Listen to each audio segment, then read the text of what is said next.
Today is April 1st, which means it is time to start my April dress. Also, this weird sign appeared in my yard last night.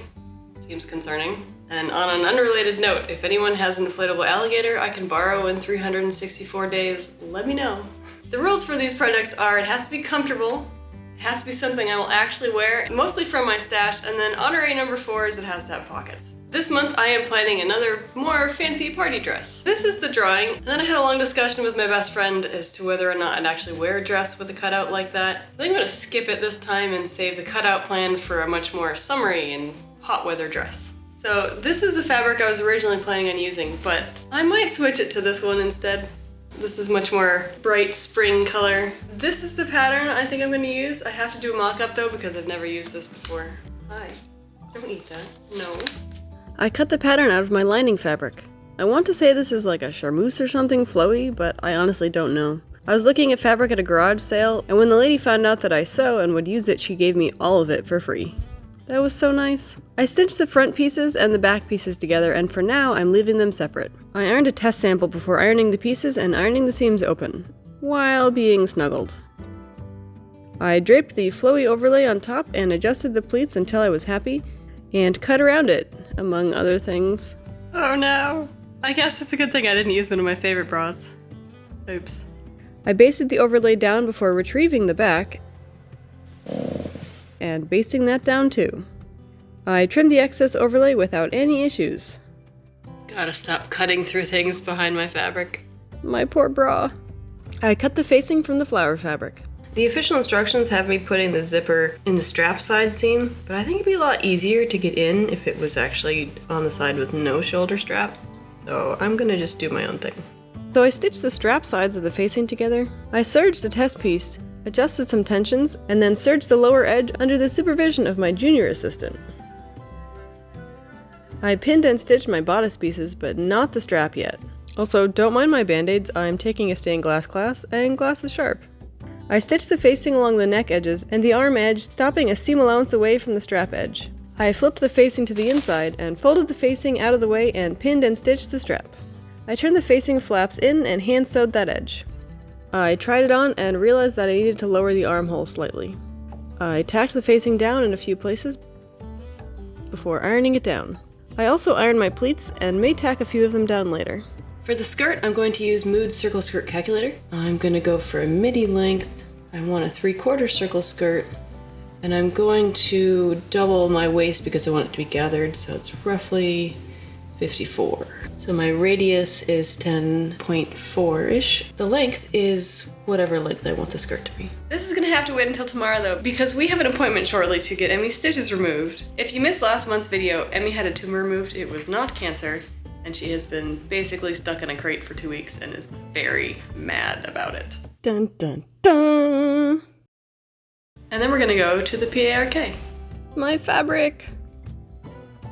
I was debating going to the PARK in the morning or in the afternoon today, and I am so very glad that I went in the morning because we ran into 2 of Sky's half-brothers, and therefore also Emmy's great-nephews. He's such a shy dog when we're out in public, but he warmed up to these guys way faster than any other dogs. I think he might have known that they were half-brothers. After doing a lot more math last night, I figured out that I cannot do the skirt the way I wanted to. The fabric is only 44 inches wide and I only have 3 yards of it. I think I can piece together 2 panels and the fabric is busy enough that it probably won't show. So I'm gonna do that.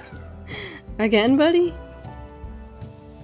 I cut the widest 2 skirt panels that I could fit with one of them on the fold and through 3 widths of fabric. I'm going to call them trapezoids for now, and I put them right sides together. Oh, I should do French seams. So I put them wrong sides together with a big one cut in the fold in the center and 2 smaller trapezoids on the sides. I basically made an almost no-waist partial circle skirt. I really don't like the cylinder that forms when you spin in a gathered rectangle skirt, so I'm trying to avoid that. Just let me clear my workspace so I can trim the seam allowance, pretend that I ironed this, and then stitch it again to form a French seam. And then I definitely ironed it, and I have proof. I rolled out the lining fabric, which seems to be haunted. Just let me remove this poltergeist. I may need an exorcist. This fabric is 58 inches wide, so I just cut a skirt panel that had the same length and waist measurement, but not quite as wide. And then I hung them up to let the bias stretch overnight. I cut out 4 pockets and added a pocket facing to them to help them blend into the skirt. I stitched them and top stitched that seam and basted around the rest of the facing. I could keep working on installing the pockets today, but I realized on a very rainy morning walk that Sky doesn't have a raincoat yet and he's probably done growing. So I've got fabric that I bought almost a year ago for him and my pattern. I did need to adjust the pattern for his size and not Emmy's, and give a belly rub, of course. When he wasn't busy being a hyper puppy, he has always been a fairly chill dog and has never minded wearing stuff, which is really good for me. So, funny story, halfway through making this raincoat, I thought maybe I should confirm that this is actually waterproof, and it's not. So, no more dinosaur raincoat. So today I am going to install the pockets, but it is also a very special day because it is Sky's very first birthday. We started off at the park, and then we went to PetSmart. We're going for a hike later. He's a little tired. Emmy is too. I ran a gathering stitch along the waist of all 4 skirt panels and pinned the pockets to both fabrics 6.5 inches down on 3 edges. Not 4 because one side will have the invisible zipper. I stitched the side of the skirts together and also the pocket. For the zipper-free side, I stitched the side seam from the top to the bottom of the pocket, but stopped here so I could do 2 French seams. From about 2 inches below where I stopped, I pulled the lining aside and stitched wrong sides out, and I did the same for the lining. I trimmed these and then stitched them wrong sides together so now the raw edges are contained and the layers are independent. For excellent twirling. Time to attach the skirt. I pinned everything together and adjusted the gathers neatly. I stitched this, and since it's not lined, I serged this edge. Things are going to get a little bit tricky here because this is the side with the zipper. Here's the other pocket panel. If you hear banging in the background, they are replacing our heating system today, so I will no longer wake up with no heat. I think I'm going to install the zipper on the other side, and then sew the pocket to the zipper for this side, and then stitch the pocket bags together, and then stitch here, and then here, and then there. Maybe. Okay, so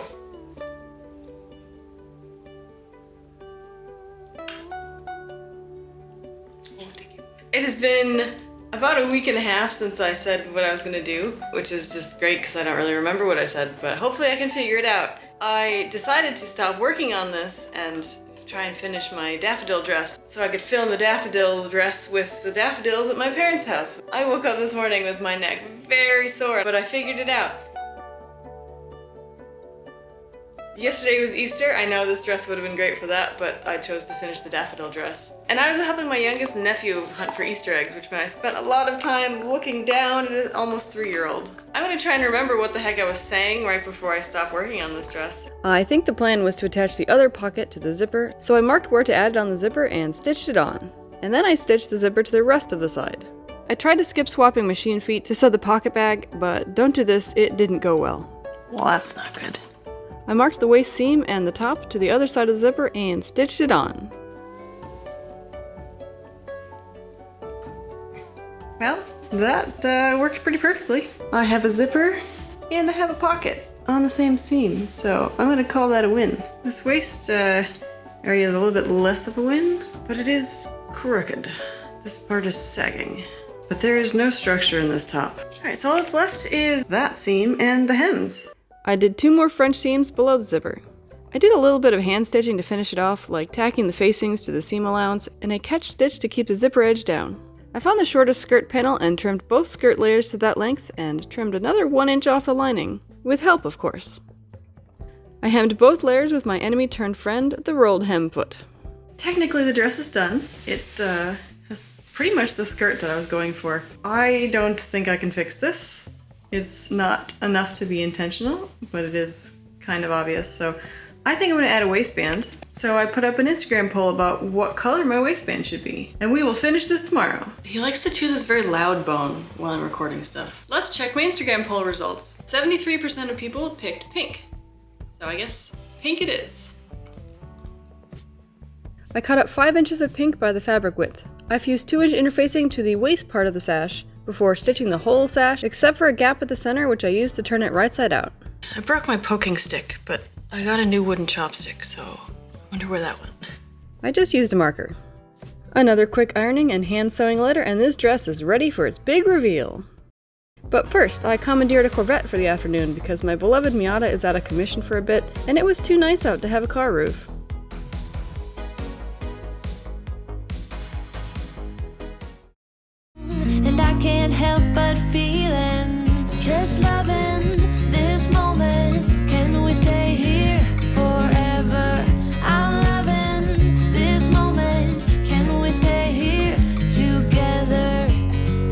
I could stop the time, don't you know that I would? 'Cause I'm just loving this moment. Can we stay here forever?